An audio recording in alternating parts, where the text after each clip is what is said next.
നമസ്കാരം. താഴെ ബയങ്കാവ് സൈബർ പാർക്കിന് സമീപത്തുള്ള ഒരു കാവ് സഹിതമുള്ള ഒരു ദേവസ്ഥാനമാണ്. വളരെ മനോഹരമായ ഒരു വിശാലമായ കാവ് തന്നെയാണ്. ഇവിടെ ഒരു വർഷം മുമ്പ് ശോഭീന്ദ്രൻ മാസ്റ്റർ നക്ഷത്രവൃക്ഷ കാവുകൾ ഒരുക്കണമെന്ന് ആവശ്യപ്പെട്ടിരുന്നു. അത് പ്രകാരം അദ്ദേഹത്തിൻ്റെ മക്കൾ അദ്ദേഹത്തിൻ്റെ സ്മരണാർത്ഥം തന്നെ ഇവിടെ ഇന്ന് 2024 ജൂലൈ 28 ഞായറാഴ്ച ഇന്ന് രാവിലെ 8 മണിക്ക് ഈ ക്ഷേത്രാങ്കണത്തിൽ ഇപ്പോൾ നക്ഷത്രവൃക്ഷങ്ങൾ നടുകയാണ്. അതിനുവേണ്ടി എത്തിച്ചേർന്നതാണ്. ആ ക്ഷേത്രത്തിൽ നിന്നുള്ള ദൃശ്യങ്ങളാണ്. വളരെ മനോഹരമായ മരങ്ങളൊക്കെ നിറഞ്ഞു നിൽക്കുന്ന ഒരു മനോഹരമായ ക്ഷേത്രാങ്കണമാണ്.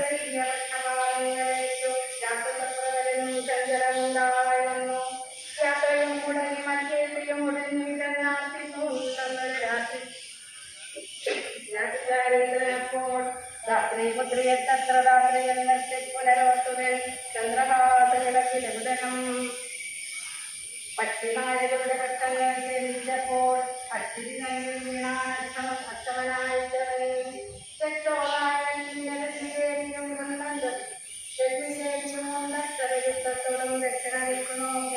മറ്റൊരു പേരെന്ന് മറവുണ്ടാൻ മറ്റാരും പാലിപ്പാനില്ല മനസ്സിലായി മറ്റാരും പരിപാലിപ്പാൻ ശിക്ഷരായിട്ടോ ഓർപ്പിച്ചിട്ട് വീണുന്ന കണ്ണിന് ൂണമപ്പോൾ കട്ടാറുഴലിയാണ് ജാനകി ദേവിയാണെന്നും ഭർത്താവ് തന്നെ കണ്ട വൃത്താന്തം പറഞ്ഞൊഴിമുത്തമനായ എന്റെ ജീവനം പോകായിരുന്നു. പ്രത്യേക പ്രിയം വരം പുത്രജാതന്യരുടെ പ്രത്യേക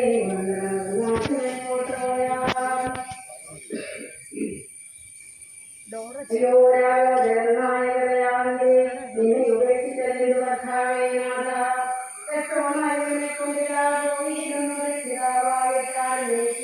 എനിക്കില്ലയോ ഘട്ടം ലക്ഷ്മണോട് ഞാൻ പുരുഷൻ ചൊന്നേനല്ലോ രക്ഷിച്ചുകൊണ്ടേണമേ ദേവരായാണിതേ രാമ രാമ രാമ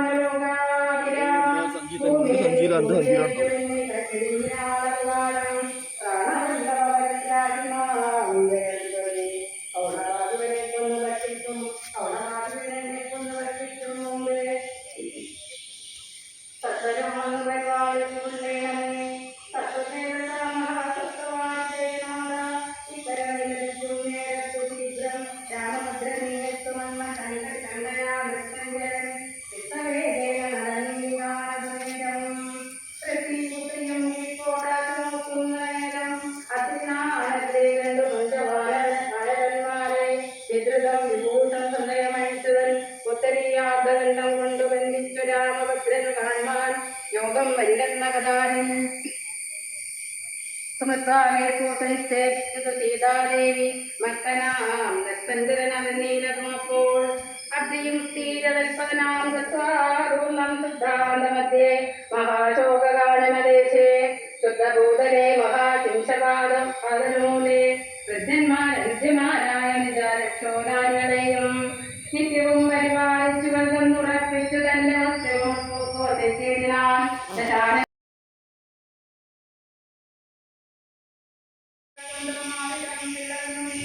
കോഴിക്കോട് തൊണ്ടയാട് ബൈപ്പാസിന് സമീപത്തുള്ള ഭയങ്കരം കാവ് ഒരു മനോഹരമായ കാവാണ്.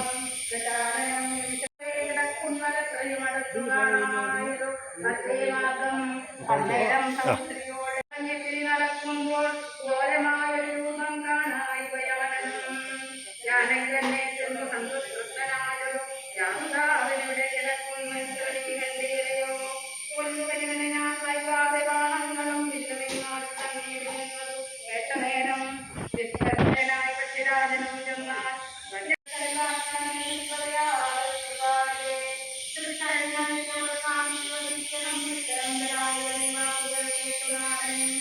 Gracias.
ാക്കുന്നു എന്നുള്ളതാണ് ഞാൻ ഇങ്ങോട്ട് വരുമ്പോൾ ശ്രീരാമൻ നമ്പൂതിരി എന്നോട് പറഞ്ഞത്.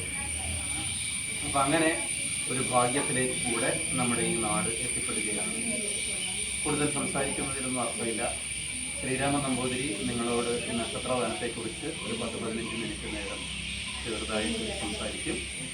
അതിനുശേഷം നമുക്ക് ഇവിടെ വന്നിരിക്കുന്ന ആളുകൾ അവരുടെ നക്ഷത്രങ്ങളിലുള്ള വൃക്ഷത്തൈകൾ എടുത്തുകൊണ്ട് ഈ നടുന്ന സ്ഥലത്തേക്ക് പോയി അവിടെ നമുക്ക് ഈ വൃക്ഷത്തൈകൾ വെച്ച് പിടിപ്പിച്ച് സാറിൻ്റെ ആ ഒരു ദീപ്തമായ സ്മരണയ്ക്ക് മുമ്പിൽ നമിച്ചുകൊണ്ട് നമുക്ക് ചെയ്യാം.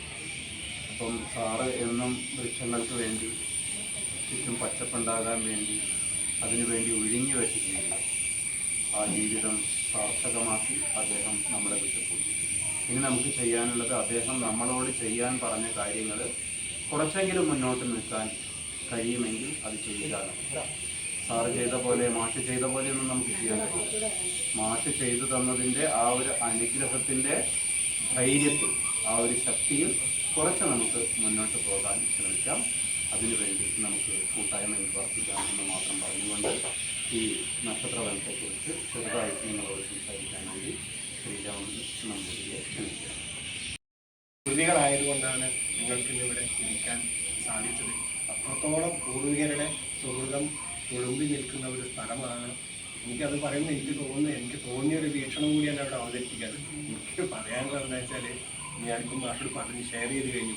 ഇത് കോഴിക്കോട് നഗരത്തിൽ ആരും അറിയാതെ ഒരു സ്വകാര്യ അഹങ്കാരമായിട്ട് ഇവിടെ നിൽക്കണമെന്നാണ് എനിക്ക് തോന്നുന്നത്. കാരണം ഇത് ആൾക്കാരെ അറിഞ്ഞു കഴിഞ്ഞാൽ ഇത് നശിപ്പിക്കാനേ നമ്മുടെ ജനങ്ങൾ ആരും വരണ്ട ഇങ്ങോട്ട്. നല്ല കാര്യങ്ങൾ ചെയ്യുന്നിടത്തേക്ക് സുഹൃത്തുക്കളെ എനിക്ക് സംശയമില്ല, എനിക്ക് സുഹൃത്തം കുറച്ചുള്ളത് കൊണ്ടാണ് ഞാൻ ഈ നിമിഷം വിളിച്ചത്. ഇല്ലെങ്കിൽ ഞാൻ ഒരുപാട് ഈ നക്ഷത്രവൃക്ഷം പദ്ധതിയായിട്ട് ഒരുപാട് സ്ഥലങ്ങളിൽ അങ്ങനെ അബ്ദുൽ കലാം സാറിൻ്റെ മുമ്പിൽ വരെ പോകാനും അങ്ങനെ ഒരുപാട് സ്ഥലങ്ങളൊക്കെ പോയിട്ടുണ്ടെങ്കിൽ ഇന്നിവിടെ എന്നെ എത്തിച്ചത് എൻ്റെ ചെറിയൊരു അംശം സുഹൃത്തുക്കളാണ്. അപ്പോൾ എനിക്ക് പറയാനുള്ളത് ഒരു സ്വകാര്യ അഹങ്കാരമായിട്ട്, ഒരു സ്വകാര്യ സ്വത്തായിട്ട് അധികം താല്പര്യം ആരെയും ഇങ്ങോട്ട് നിങ്ങൾ വിളിച്ചു വരുത്തണ്ട. വിളിച്ചു വരുത്തി കഴിഞ്ഞാൽ കാട് നശിപ്പിക്കാൻ താല്പര്യമുള്ളവരേ നമ്മുടെ കൂട്ടത്തിലുള്ളൂ. ഞാൻ അങ്ങോട്ട് പോയപ്പോൾ നിലപ്പന അവിടെ ഇങ്ങനെ നിലപ്പന ഇങ്ങനെ കണ്ടിട്ടുണ്ടെങ്കിൽ ഇവിടുത്തെ ഓരോ മണൽത്തരിയും കുറിച്ച് എനിക്കറിയില്ല എന്താ പറയുന്നത്. അപ്പോൾ ഞാൻ നക്ഷത്രവൃക്ഷത്തെക്കുറിച്ച് 2 വാക്ക് പറയാം. ഈ നക്ഷത്രവൃക്ഷം എന്നുള്ളത് നമ്മുടെ കാവുകൾ സംരക്ഷണത്തിന് വ്യത്യസ്തമായ ഒരു സങ്കല്പമാണ്, ഒരു വീക്ഷണമാണ്. അതായത് നമ്മുടെ ഋഷീശ്വരന്മാർ നമ്മുടെ പഞ്ചാംഗത്തിലൊക്കെ ഉണ്ടെങ്കിലും വെറുതെ ഋഷീശ്വരന്മാരല്ല. അശ്വതിക്ക് കാഞ്ഞിരം, ഭരണിക്ക് നെല്ലി, ദേവതിക്ക് ഇരിപ്പ, ഉത്രട്ടാതിക്ക് കരിമ്പന, അങ്ങനെ ഓരോ നക്ഷത്രത്തിനും ഒരു വൃക്ഷം എന്നുള്ള രീതിയിൽ 1000 വർഷങ്ങൾക്ക് മുമ്പ് നമ്മുടെ ഋഷീശ്വരന്മാർ ചിട്ടപ്പെടുത്തിയിട്ടുണ്ടെങ്കിൽ അതിനൊരു ലോജിക്ക് ഉണ്ടാകും. അപ്പോൾ അതെന്താണ് എന്ന് ചുരുങ്ങിയ വാക്കുകളിൽ അതായത് പറഞ്ഞു വരുന്നത്. നമുക്കിപ്പോൾ അറിയാം, ഇപ്പോൾ അശ്വതിയുടെ മരം അശ്വതി നക്ഷത്രക്കാർക്ക് കാഞ്ഞിരം എന്ന് പറയുന്നത്. കാഞ്ഞിരം നമ്മൾ എവിടെയെങ്കിലും ആരെങ്കിലും നട്ടതായിട്ട് ജീവിതകാലത്ത് അറിയില്ല. കാരണം നമുക്ക് നമ്മുടെ ആവശ്യമുള്ള തെങ്ങോ മാവോ റബ്ബറോ നമ്മൾ നടും. അപ്പോൾ കാഞ്ഞിരം വേണ്ടേ? ഈ എന്താണ് നമ്മുടെ ഭൂമിയിൽ എല്ലാം വേണം. എല്ലാ സർവ്വത്തെ ജീവനുള്ളതും ജീവനില്ലാത്തതും കല്ലും മരവും ഭൂമിയും പിന്നെ ഭൂമിയിൽ നദിയും മലകളും എല്ലാം കൂടിച്ചേർന്നാൽ മാത്രമേ നമുക്ക് ജീവിതം മുന്നോട്ട് പോകാൻ സാധിക്കുള്ളൂ. അതുപോലെ തന്നെയാണ് കാഞ്ഞിരം കാവുകൾ. ഇവിടെ എല്ലാ കാഞ്ഞിരമുണ്ട്, വെള്ളിക്കാഞ്ഞിരവും ഒക്കെ നമുക്ക് ഈ കാഞ്ഞിരം എന്നുള്ള ഈ കാവുകളെ കാണാൻ കഴിയും.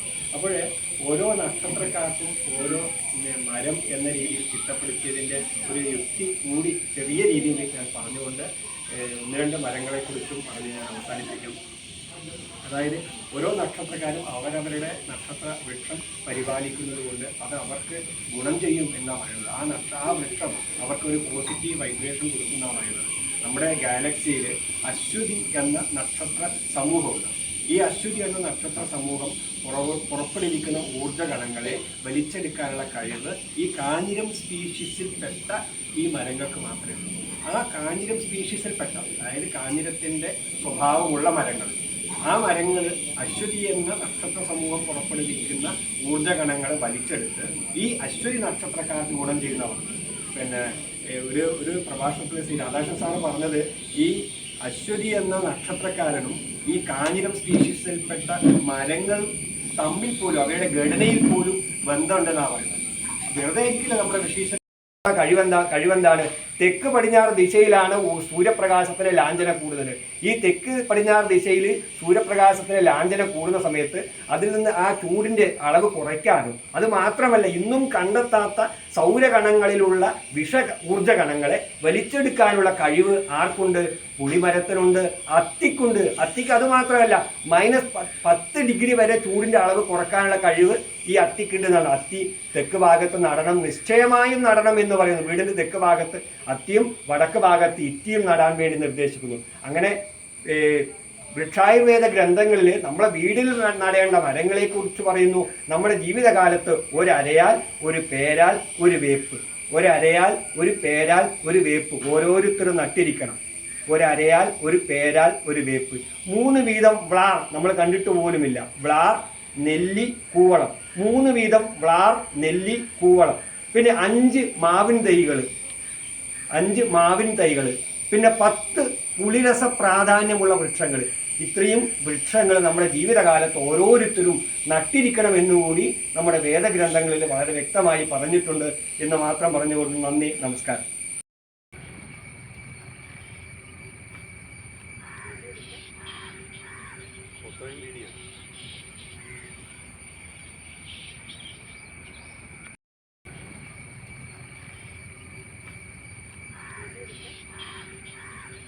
Video.